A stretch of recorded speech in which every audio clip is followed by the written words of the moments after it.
Tu penses que Bitcoin, c'est un truc de riche? Un délire de mecs qui trade dans leur salon en espérant devenir millionnaire à un truc de geek? Attends 2 secondes. Parce que pendant qu'il y en a qui hésitent à DCA 50 €, 50 balles par mois, il y a des familles qui l'utilisent tous les jours pour manger, pour survivre dans des coins où t'as ni banque, ni adresse, ni compte en ligne. Des coins du monde complètement paumés. Tu vois, moi je pensais que j'avais tout compris à Bitcoin. Ça fait une petite dizaine d'années que je suis là-dedans, je me disais que voilà, mes lacunes c'est surtout dans le Web3, les NFT, les trucs comme ça, voilà, c'est les trucs de jeunes, je comprends pas. Mais ça c'était jusqu'à ce que je vois un reportage tourné dans le plus grand bidonville d'Afrique. Un endroit sans infrastructure, sans filet, sans institution. Et pourtant, tu peux payer tes chips, ton coiffeur, même tes toilettes, en SAT. La vidéo à laquelle je fais référence, ça s'appelle Inside the Bitcoin Revolution in Africa's Largest Slum. Donc, dans la révolution Bitcoin du plus gros bidonville d'Afrique. Un truc comme ça. À la volée, hein. Je t'invite vraiment à aller la voir, cette vidéo. Je te la mets en description, mais ici, ce que je veux te dire, en fait, je veux pas juste faire un react ou du commentaire sur cette vidéo. Ce que je voudrais faire avec toi, là, tu vois, c'est creuser un petit peu sur ce que ça veut dire.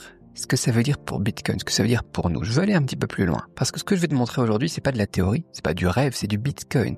Réel, utilisé par des gens qui n'ont pas le luxe de spéculer comme nous. Et je te préviens, ça va peut-être changer ta vision de ce que Bitcoin peut faire. Et surtout, pour qui il a été créé, pourquoi il a été créé. Je trouve qu'on perd ça un petit peu ces derniers temps. Donc installe-toi bien, parce qu'on va parler de KYC, de pauvreté, de Lightning Network, de circularité et de dignité humaine, de solutions pour sortir du système. Et tu vas voir pourquoi est-ce que Bitcoin ne sera pas adopté malgré les pauvres, par les institutions, etc. Mais je pense bien grâce à eux. Imagine une ville sans banque.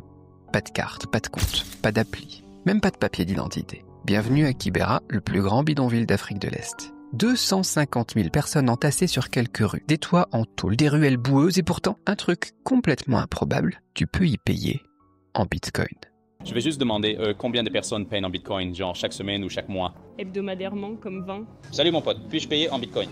Ouais, c'est des Bitcoins ici. Est-ce que beaucoup de gens paient en Bitcoin ici ou combien pensez-vous? Les gens sont en train d'apprendre à ce sujet et donc pour la gestion des risques, ils passent à la responsabilité sociale pour les forts. Nous payons les gens avec Bitcoin. Ouais, t'as bien entendu, des vendeurs de chips, de poissons, de donuts, des beignets, on appelle ça, tout en Satoshi. Des mototaxis, des salons de coiffure. Même les toilettes publiques acceptent le Bitcoin via Lightning Network. J'ai vu un gars, dans le docu, aller aux toilettes pour 391 sats. Le paiement, bien sûr, c'est des sats, c'est le Lightning Network, c'est instantané. La transaction, elle s'affiche direct sur le téléphone, comme moi quand j'achète mon jus d'orange ou mes vêtements à la conférence Bitcoin Las Vegas il y a quelques semaines, tu vois. Pas de banque, pas de compte, juste un QR code et bien sûr un petit peu de réseau internet. T'as même des jeunes qui se font payer en Bitcoin pour ramasser les déchets. Du vrai travail, tu vas payer en vrai argent. Sauf que c'est pas des shillings kenyans qui perdent leur valeur, c'est du Bitcoin. Et attention, c'est pas juste une démonstration pour faire joli, un Guinness World Record comme on a fait pour s'amuser à Vegas, tu vois. C'est pas un pilote sponsorisé par une boîte de Web3. C'est leur réalité, c'est leur quotidien parce que dans ce bidonville, le système financier les a oubliés. Alors ils ont décidé d'en créer un nouveau, plutôt d'utiliser une solution qui a été créée par Satoshi. Au départ, bien sûr, il y avait un espoir. Il y avait un espoir d'avoir une autre solution que Bitcoin. Un système qui s'appelait M-Pesa. Un peu comme un wallet avant l'heure, basé sur le téléphone là aussi. Vous pouvez utiliser de l'argent, payer quelqu'un, même sans compte en banque. Juste avec un numéro de téléphone. Et franchement, pour des millions de personnes au Kenya, je trouve que ça a tout changé. Mais en 2016, la centralisation a encore frappé, tout s'est refermé. C'est le risque avec les systèmes centralisés. C'est pour ça qu'on aime Bitcoin, c'est pour ça qu'on aime la décentralisation. Qu'est-ce qui s'est passé? Le gouvernement a imposé des règles strictes. Obligation de KYC, vérification d'identité, preuve d'adresse, etc.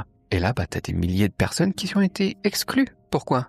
Parce qu'ils vivent dans un bidonville, parce qu'ils n'ont pas d'adresse officielle, parce qu'ils n'ont pas de papier, parce qu'ils savent pas lire, parce qu'ils savent pas gérer l'administratif. Donc, ce sont des rejets de la société, des rebuts de la société. Plus de M-Pesa, plus de transfert, plus de monnaie pour vous. T'imagines? Tu bosses, tu veux être payé, tu veux acheter à manger, c'est normal. Mais t'existes plus dans le système. Le système dit que tu es un paria. T'as pas les papiers, tu colles pas aux conditions. Eh ben tant pis, tu fais pas partie du système. T'as littéralement plus le droit d'avoir de l'argent. Et c'est là que Bitcoin revient. Silencieusement, sans avoir besoin de demander la permission. Un wallet, un QR code, et t'es de nouveau inclus.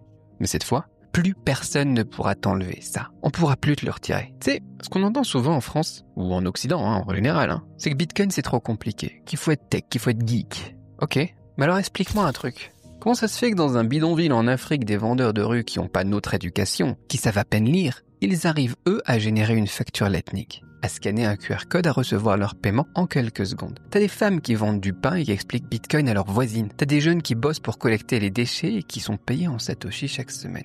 Et pendant ce temps-là, nous, on attend le bon moment pour rentrer parce qu'on veut spéculer, on veut investir. Donc on regarde des vidéos Bitcoin to 1 million. Ensuite, on va passer 3 heures à choisir sur quelle application, sur quel exchange acheter notre Bitcoin pour que ça soit le moins cher, là où il y a le moins de frais, tu vois, pour faire notre DCA de manière plus efficace. Alors qu'en fait, pour apprendre Bitcoin, le meilleur truc, c'est peut-être juste de l'utiliser. Je te dis pas d'aller dans un bidonville, mais utilisez-le comme s'il n'y avait pas de banque. Comme si t'étais à un bidonville. Parce que là-bas, t'as pas le luxe de comprendre la blockchain. C'est en forgeant qu'on devient forgeron, tu vois. T'as juste besoin du truc, de l'outil, t'as besoin d'une monnaie qui fonctionne. Et ils l'ont trouvé, et ça marche, et c'est ça Bitcoin. Et je te dis franchement, si tu veux vraiment comprendre comment Bitcoin il change des vies, bah voilà. C'est pas forcément aller à des conférences, comme moi j'en ai fait un paquet d'ailleurs dernièrement, qui va te donner toutes les solutions. C'est pas en suivant un influenceur sur X que tu vas apprendre comment ça fonctionne.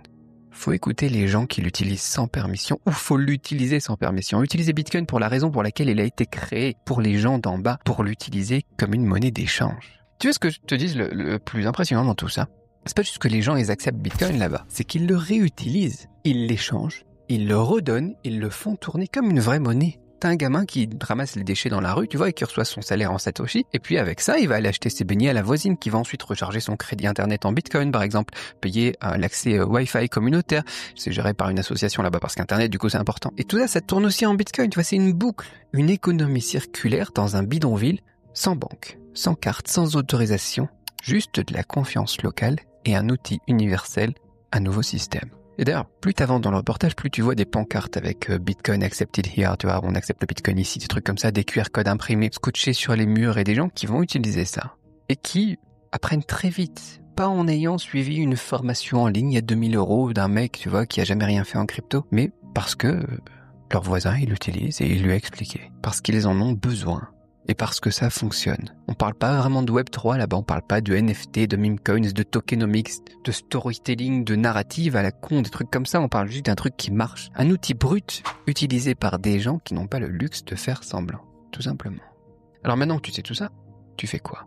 Tu ranges cette vidéo dans un coin de ta tête, ou tu te dis j'irai voir le documentaire plus tard, ou tu creuses pendant qu'il est encore temps. Moi je vais te le dire franchement, Bitcoin, c'est pour les gens, c'est pas pour les institutions. Ce que j'ai vu sur Kibera, là, ça m'a remis les idées en place. Et j'en parle quand même de temps en temps, mais faut revenir aux sources. Donc si tu veux comprendre Bitcoin, regarde pas les charts, regarde pas les montages financiers avec les DAT aux États-Unis, des trucs comme ça. Regarde les gens, ceux qui utilisent Bitcoin comme Satoshi l'avait prévu, et vois que ça marche. Utilise Bitcoin. Dis-moi en commentaire ce que t'en penses. Est-ce que toi aussi ça te retourne la tête de voir que nous on spécule comme ça et que eux ils utilisent le truc? Dis-moi ce que t'en penses. Et si t'aimes bien ce genre de contenu comme ça, tu sais quoi faire. Petit like, petit abonnement, ça fait toujours plaisir, ça me donne de la force. Et reste curieux, ouais. Parce que le futur, il est peut-être dans ces codes QR, collés sur des échoppes en tôle. Loin de nous, loin de notre vision du monde et du système qu'on a mis en place nous en Occident. Merci et au revoir.